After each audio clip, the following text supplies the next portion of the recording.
يا شباب حياكم الله. حاجات لازم تعملها في جاتا 5 ده لو ما كنتش عملتها يعني. اول حاجه انك تكون حرامي محترف، بمعنى انك لو دخلت محل تقلبه ما يبقاش عليك ولا قضيه. احترمي نفسك يا وليه. طب نعملها ازاي؟ اقول لك انا، وليكن هتخش محل الاسلحه عشان هو يعني فلوسه حرام وكده. ازيك يا عطعوط؟ هتقولي بسيطه معز، هثبته بالسلاح. طبعا، امال داخل محل اسلحه تثبته بمسدس خرز؟ عبيط ولا ايه؟ الموضوع مش بالظبط كده، انت بس هترفع عليه السلاح هيقوم هو رافع عليك مدفع، فانت تاخد ساتر وتبلغ البوليس. تعالى يا ابني. طب خليك بقى راجل للاخر، خليك بقى في مكانك بقى وكمل للاخر. استنى بقى عندي للكارتون دي دوس نجمه، ولو عايز اغنيه تامر حسني دوس 2. تعالى عشان وصل. الحكومه جت يا باشا الراجل ده شتمني يا باشا، وقلت له هجيب لك الشرطه، قال لي انت والشرطه على راسي. خش اديله يا باشا، اديله على بقه. فعلا والله الخدمه في شرطه الشعب. طبعا الشرطه هتخش تخلص عليه وتمشي. مات الله يرحمه. مشكرين يا باشواتنا، انا هقعد هنا بس العب بالاسلحه شويه. بعد ما يمشوا افتح انت الخزنه وخد ما تشاء براحتك. الدماغ دي دماغ مجرم بصحيح. ده انت يومك اوعى ادينا فرصه بقى. حلقه من الناحيه الثانيه اهو. بلدنا بابو حنين بيقول سم المرشدين. الحاجه التانيه انك تشتغل سواق تاكسي وتشتغل بلقمه حلال يعني من الاخر. هتقولي بس هجيب التاكسي ازاي يا معز؟ سؤال ذكي وبديهي جدا على فكره. كل اللي عليك انك هتتصل بابلكيشن التاكسي، فهيبعت لك واحد يوصلك 012 20 5 وحاجه، فانت تحدد له لوكيشن بعيد يعني في حته مقطوعه كده، وساعتها انت عارف هتعمل ايه. اضرب يا سيد. الله يرحمك يا اخويا، الله يرحمك يا صاحبي. اخدت التاكسي، نشتغل بقى شغلانه حلال. اولا لازم توصل للعميل بسرعه، هتلاقي امك جايبها لك، بحيث انك لو ماشي في الطريق ولقيت طريق مختصر امشي فيه احسن. ويوزع سردينه. ثانيا لو العميل نزل من التاكسي وما قفلش الباب وراه، وانا مش عارف اقول لكم الموضوع ده بيضايقني قد ايه، انا عندي فوبيا من الحوار ده، فانت تنزل له بهدوء وتفهمه ان اللي عمله ده غلط.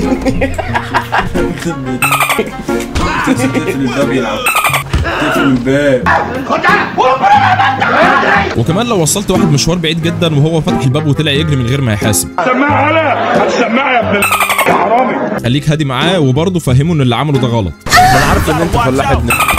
شوف ده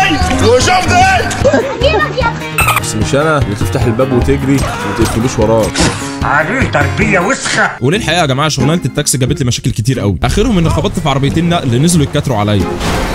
وانا يا عمك انا هنا كتر عليا يا ابني، كتر عليا يا ابني.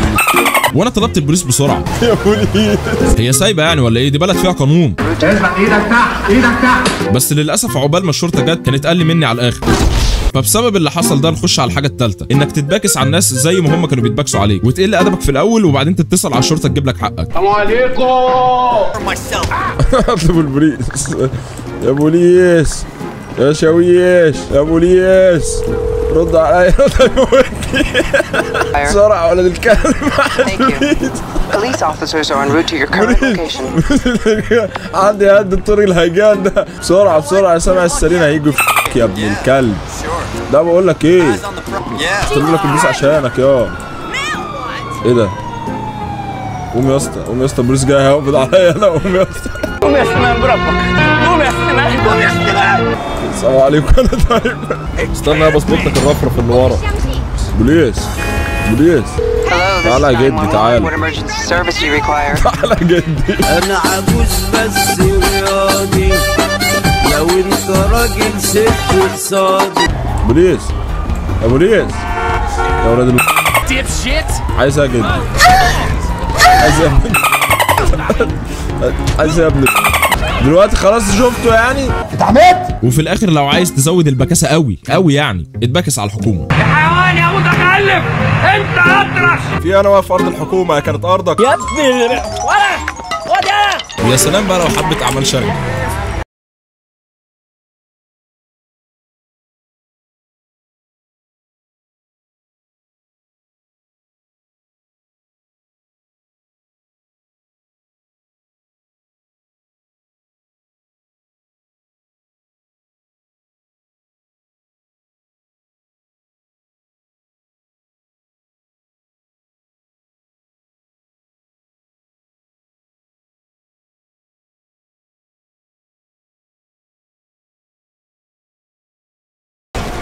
دين امي يا اسطى، احنا اتفشخنا يا اسطى،